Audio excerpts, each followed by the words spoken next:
Hi guys, what's up? My name is Sean Wayne and today tara pag-usapan natin itong interview kay Rendon. Interview ba to o ano? Gumawa lang siya ng video. Anyway, as we all know, si Rendon po ay hindi po political vlogger.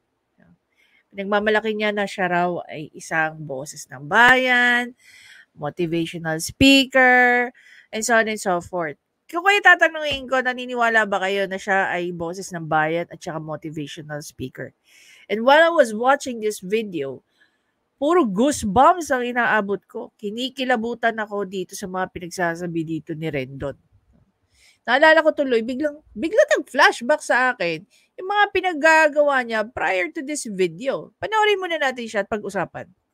Nakita ko kasi nag-trending online yung ginawang pambabastos kay House Speaker sa Japan na mga OFW na taga-suporta ni Vice President Sara Duterte. Una sa lahat, kailan pa siya nagkaroon ng interes para protektahan o depensahan ng isang politiko? 'Di ba? Kung mapapansin nyo, hindi lang po siya ang gumawa niyan. Andiyan na rin si Macagago, balita ko, pati na rin daw si Nico David. Doon ako natawa, yung kay Nico David. Kasi may nakapagsabi sa akin na itong si Nico David ay isang kakampink. Pero dinidepensa ng isang Romualdez na kamag-anak ng Marcos. 'Di ba? Sa previous video ko nga, pinakita natin yung mga nakita natin coming from different netizens kung paano inatake nitong ni Nico David si PBBM na pinsan, no? Nitong ni Romualdez. Pero pinagtatanggol niya ang Romualdez. Guys, nung panahon ng eleksyon, kahit isang kakamping, wala akong nakita na dinipensahan ang magkakamag-anak na Romualdez or Marcos. Merong mga kakamping na bumoto kay VP Sara. Yes. Pero maraming kakamping ang isinusuka both Marcos at Romualdez. Okay? Kaya tuloy, hindi naaalis sa isip ng mga tao na baka, no, merong exchange deal ito mga vloggers na to. Si Rendon, nakilala natin siya, no, for the past couple of 12 months siguro, yung pakikisawsaw niya at pagsasalita niya ng hindi maganda sa ibang tao, lalong-lalo na sa mga celebrity. Bigyan ko kayo ng example. Kung naalala niyo to, 'di ba? Masakit na katotohanan na laos na kayo. We control the media now. 'Di ba? At sinagot naman siya ni Bitoy dito. Pero in a very professional way. To the point na siya mapapahiya siya. Balikan natin si Rendon. Bilang Pilipino, bilang ordinaryong tao, bilang boses ng bayan, ako po ay nasaktan sa aking nakita. Boses ng bayan, you don't represent anyone. I mean, you don't represent a group of people. You only represent yourself. So basically, kung ano sinasabi mo yan, that's your personal opinion. Hindi yan collective thought na maraming tao, no, ang nag-agree at ikaw ay magiging spokesperson nila. Tingnan mo sabi dito ni Vier Christine. Palakay natin guys para makita nyo. Sabi na ng isa nag-comment, basahin with feelings. Naalala ko tuloy yung I think it was Sendong, no? Si Cute na Kalbo sa Facebook. Sabi niya, very Maggie Wilson.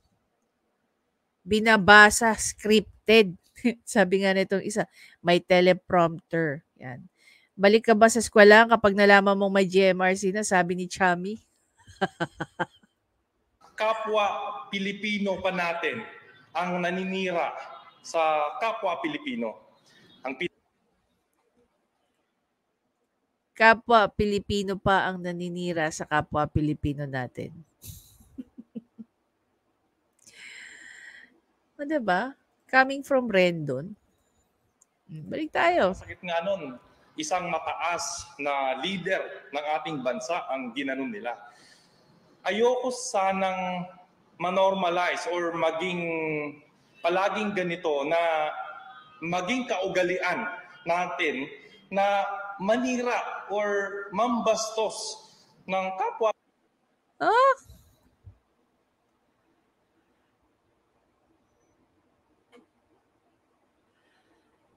Oh, tingnan mo nga to, Rendon Labrador, ayaw tantanan si Vice Ganda. Diba? Ano yung sinabi niya kay ano? Kay Andrea.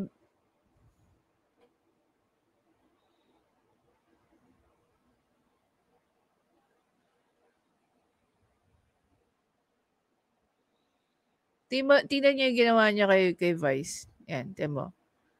Rendon Labrador, tinuruan si Vice Ganda kung paano mag-sorry. Oh. Tandaan mo ang password para katahimikan ng Pilipinas. I'm sorry, Rendon, hindi ko na ulitin. Baka mawalan ka ng show dahil sa pride mo. Kawawa naman yung partner mo na umaasa lang sa'yo, di ba? Coming from Rendon. Sagad sa buto yung pagiging ipokrito nito. Pilipino. Siguro ito na yung tamang pagkakataon para hilingin ko sa DepEd na sana ibalik natin yung GMRC. Kaya ka tinatawag na bobo ni Ma'am Joey. Oh. Ang tawag sa'yo ni Ma'am Joey dito? Naibalik na ni Inday ang GMRC sa curriculum. Bobo. Yes, nasa matatag curriculum na po kasi siya. Diba? So ngayon, doon ko lang napatunayan na hindi po scripted yung sinasabi dyan ni Rendon. Kasi kung scripted dyan, hindi niya i-reason tungkol sa GMRC. Oh. Literal yung pagkakasabi ni Ma'am Joey sa kanya. Balikan natin si Rendon. Grabe. Nakakatawa kasi talaga ako to. po ay nababahala bilang boses ng bayan na palala ang ugali ng mga Pilipino. Parang ikaw. Palala ng palala. Saan ba natin una to na napapanood? Nakikita. Diba, binabasag niya yung mga artista. Then after niya basagin yung artista, oh, ano ginawa sa kanya? Pinag-initan yung mga social media accounts niya. Kita mo yung power ng mga kakamping? Na pa-take down ang account niya na merong 1 million na followers. Pati yata nito Twitter, pati Instagram. Ang dami na take down sa kanyang account. Dahil literal kang ang kilalang kupal. Kung meron pambansang bully, sabi ng mga netizens, pasok na sa category itong si Rendon. Kaya ang naging balik sa'yo ng mga netizen, i-take down yung account mo. Nakita ko ito nag-viral online sa TikTok at kumalat. Kasi hindi po pwede natin na i-tolerate po yung mga ganito. Kasi sawa na tayo sa siraan, sawa na tayo sa fake news.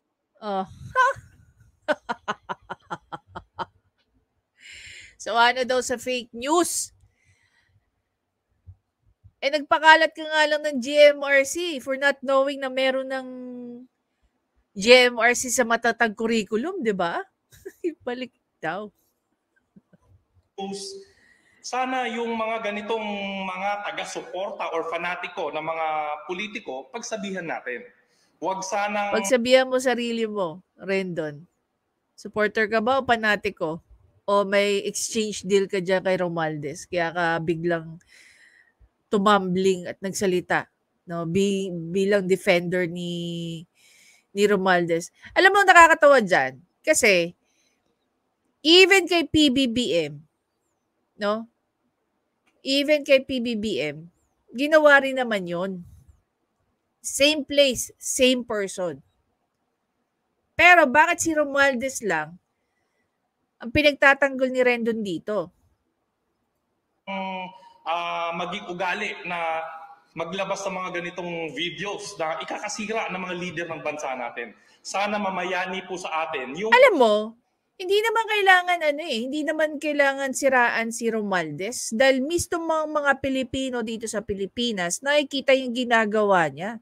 Huwag kayo maging tagalinis. Ano kayo, floor wax? Pagmamahal sa Pilipinas.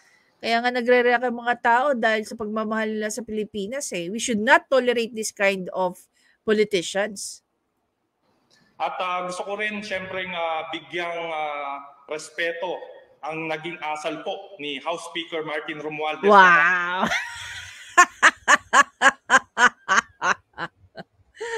Wow! Kahit binastos siya, harapan, ay naging composure pa rin siya, naging maginoo pa rin siya, at pinakita niya pa rin yung ugali ng isang totoong leader. Sir Martin, House Speaker. Wow! Bakit ganyan na lang kaya niyang pinagtatanggol yan si Spokes Tambi? Tingin niyo bakit?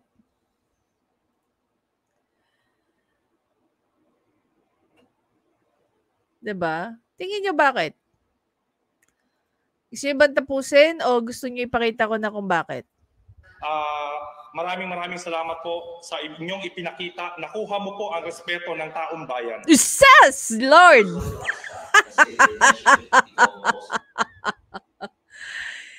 Nakakaloka ka. Dito sa isang video guys, iba yung sinasabi. Ni Bagong Lipunan. Sabi ni Bagong Lipunan sa caption pa lang guys, ng kanyang video. 40 million pesos ang offer ni Tambaloslos kay Rendon Labrador pantapat kay Maharlika? Yan, question. So, diniscuss niya yan dito. So, hindi natin sure, hindi natin alam. Pero, bakit kaya nagkaroon ng idea na merong in-offer dito kay Rendon?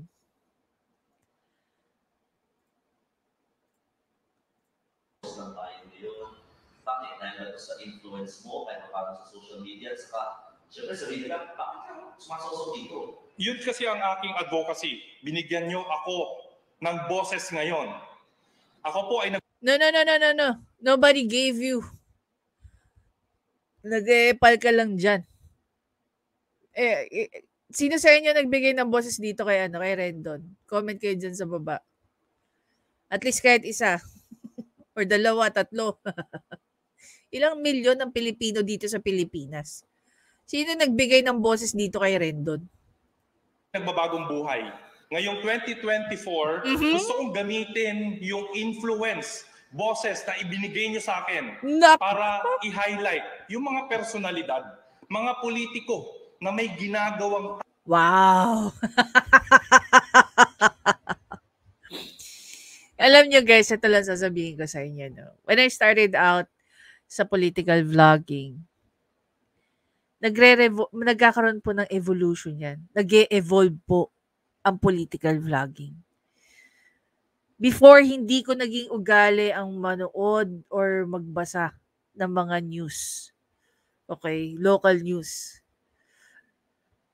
Pero dahil nga na linya na tayo sa political political vlogging, sa commentary, sa reaction, you have to keep up with the informations. At not because na, halimbawa, gaya niyan, sinasabi niya, GMRC.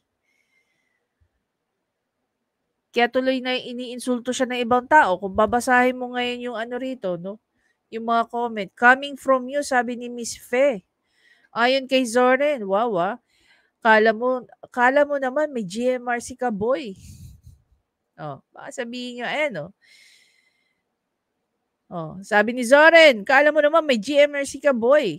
Sabi ni Gary Bogie, ngayon alam mo na may GMRC. Sabi ni Donnie, tama na siya kung sa ibang bansa umayos naman tayo sa kapwa natin Pilipino. Wow.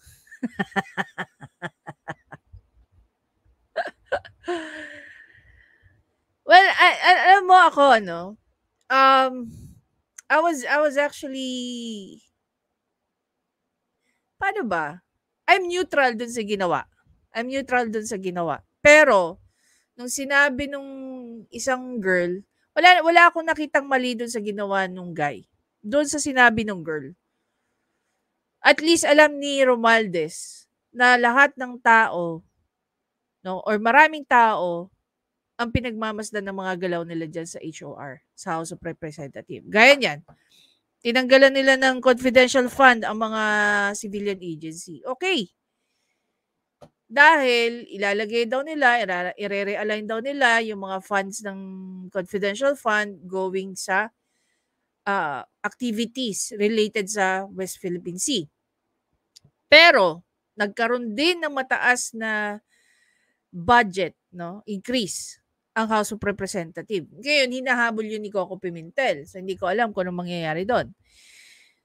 Moving forward, sabi ni Francis Nieva, coming from you. Sari-saring tinda, GMRC meaning gather meaningful right. Lahat to.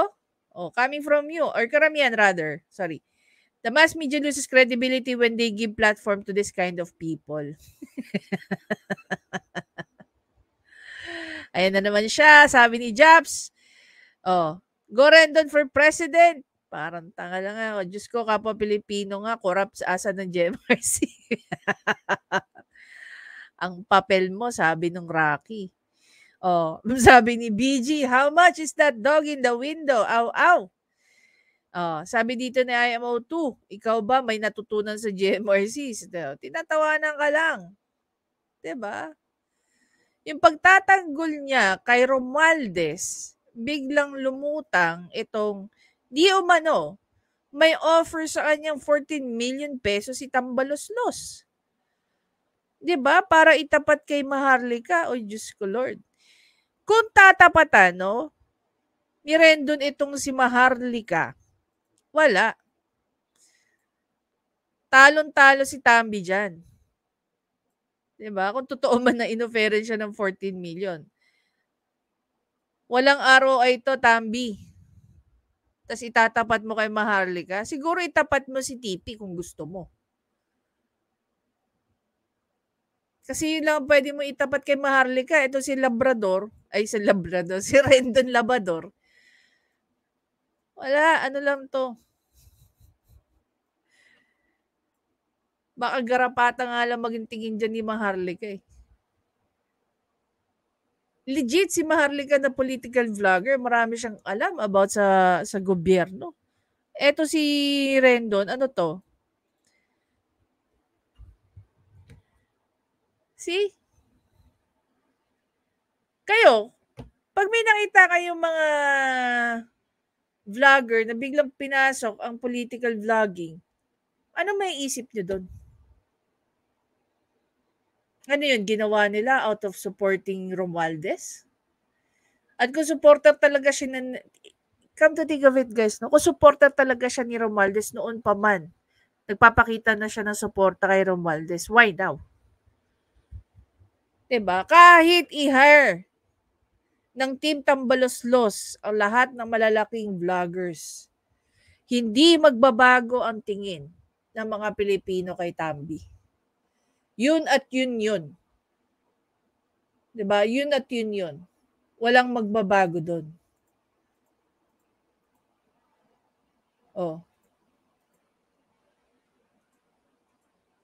Yung history ni Tambi, yung history ni Rendon, tapos pag-uusapan yung tungkol dyan sa GMRC, di ba parang nakakatawa?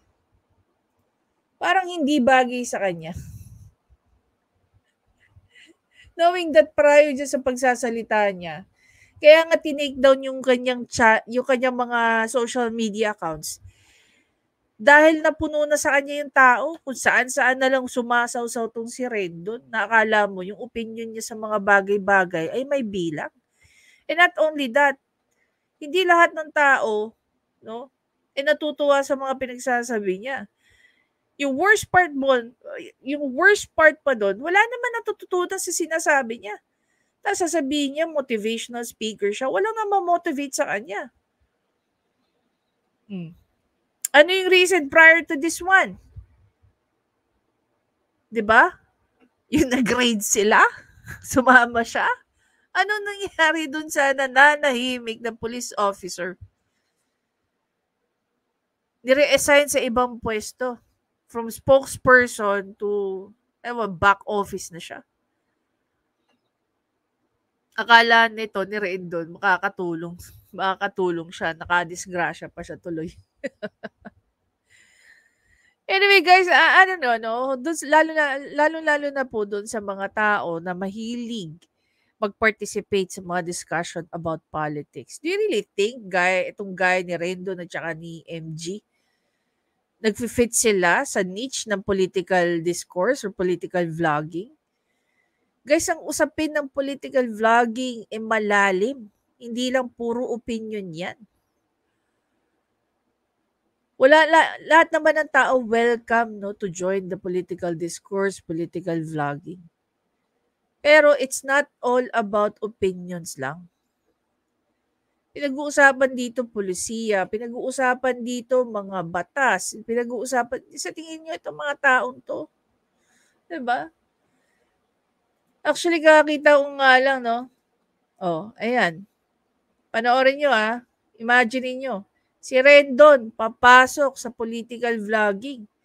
Pakinggan nyo yung sinasabi nito dito. Nag-react na nga si Direk Freddy Yung hindi pa nakakapag-like dyan, mag-like na kayo. Hi Mako, Infinity Lab, Ellen Delore, magandang gabi po. At Bernard Bonandres, magandang gabi sa inyo at sa lahat. At kay Juna Renaya nga. Sino pa? Arthur Barrera, magandang gabi din. Sino pa? Halika na, tayo pa action na. Dali. Lahat ay saya, puto ang ating manok na tinora sa bahay ng GLC Vlog at Coco Krats. Ayan, shoutout sa inyo. Press button, shoutout din. Alright. Cartoon, shoutout din at Guzman at Matilde ulit. Send ako sa'yo, Dek, para makita mo. Sige, salamat. At iyak ko sobra dun sa movie ng 7. Meeting ko ang diploma mo sa harapan mo. Pupunitin niya daw ang diploma ninyo sa harapan nyo. Yun ang sabi niya. Yung diploma kasi hindi nagagaranti na magtatagumpay ka sa buhay. Yun. Tapos, gusto niya, balik tayo dito. Kunin na lang natin yung kay Ma'am Joey. Ang gusto niya, ibalik ang GMRC. Yan, palakin natin para ma-print. Ibalik ang GMRC. Sa eskwelahan. Tapos, pagdating dito sa dito sa video na to, sasabihin niya pupunitin daw. Ang diploma. Diba? So, dapat ang GMRC nag-uumpisa sa loob ng bahay. Hindi lang inaasa sa loob ng eskwelahan. Kasi ayon nga kay Rendon dito, pupunitin niya daw ang diploma. So, kung hindi ka pumapasok sa eskwelahan, di wala kang GMRC kung inaasa mo ang GMRC sa loob ng eskwelahan. Diba? Marami may diploma dyan, walang trabaho, tamad, nanonood ngayon. Ito ba nakatapos ang pag-aaral? Sino? Sino ba yun? Pakinggan natin siya, yun ang sinabi niya. Ito pang isang to, yung kapatid doon ni Rendon, utak sabaw din to eh. Interview natin si Rendon Labrador. Ano ang pipiliin mo? Ano ang pagpipilian? Diploma Magkapatid sila? o pera? Kung pwede pareho, why not? Hindi, isa lang. Hindi pwede parehas. Lugi naman. Pera. Kasi pwede mong bilhin yung diploma mo sa recto, mura lang. Wow. Pera. Alam niyo, ang pera na uubos, ang diploma hindi. At kahit masunog ang diploma, kung paano mo na-earn yung diploma mo, nakastack na yan sa utak mo all your life. Nakita nyo, may mga sumagot kanina dyan, Gusto nila pera para bibili na lang daw silang diploma sa recto. Akin na nga yung utak mo. Magpa-vulcanize tayo. Agoy. Yung totoong pera. Totoo. Ay, totoong diploma. Kung may pera ka, pwede mo kasing gawin yung gusto mo. Hindi lang diploma ang mabibili mo. Pwede ka magsimula ng negosyo, pwede ka mag-hire ng kung ano-ano, pwede ka. Pero pag tinanong ka, anong natapos mo? Wale, di ba? Hindi ko minamaliit, mga kaiksena. I totally agree na ang isang tao, kahit hindi makapagtapos, kaya niyang yumaman at magtagumpay sa buhay. Pero, bilang Pilipino at kultura natin, at para sa akin, hindi lang dahil sa Pilipino, kahit sa ibang bansa, para sa akin. Dahil yan talaga kasi, pag ikaw ay tapos at ikaw ay nakapag-aral, yan ang isa sa unang-una rin na pwede mong ipagmalaki at kayamanan nga na talagang sinasabi ng matatanda na mga nanay natin, ng mga lola natin, ng mga inang, mga impong, di ba? Mga ninuno natin na balibaligtarin mo man ang mundo, hindi matutumbasan ng pera yung diploma na kung anong laman na nakuha ng utak mo sa loob ng pinag-aralan mo. Nakuha niyo? Correct! Tama ka dyan. Direct. Anyway, so dito guys, nakikita mo lang yung yung Rendon na sinasabi na dapat ibalik na ang GMRC sa loob sa school. Sabay sasabihin niya, you would rather have money than have a diploma. So, ibig sabihin, number 1, ang GMRC dapat nag-uumpisa yan sa loob ng bahay. Na nagkakaroon lang ng follow-through sa mga eskwelahan. No? Continuation ng pag-i-instill ng mabuting asal. Okay? Kasi hindi mo dapat yan inaasa sa ibang tao. Pero dapat yan itinuturo mismo ng mga magulang. At kahit pa i-preach mo na mas magandang may pera ka kaysa may diploma, at least wala kang sisisihin maliban sa magulang mo na nagturo sa iyo ng kabastusan dan kabutihan. 'Di ba?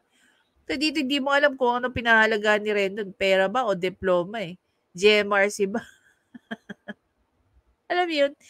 Siya mismo dinidefeat niya yung yung sarili niyang statement by saying this. Dapat consistent ka. Hindi natin alam ba kailan ba tong video na to. Ito very recent lang eh. No, very recent lang to.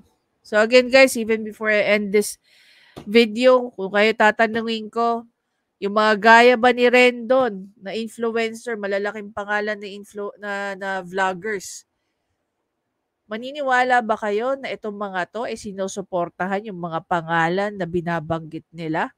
O dahil merong exchange deal? 'Di ba?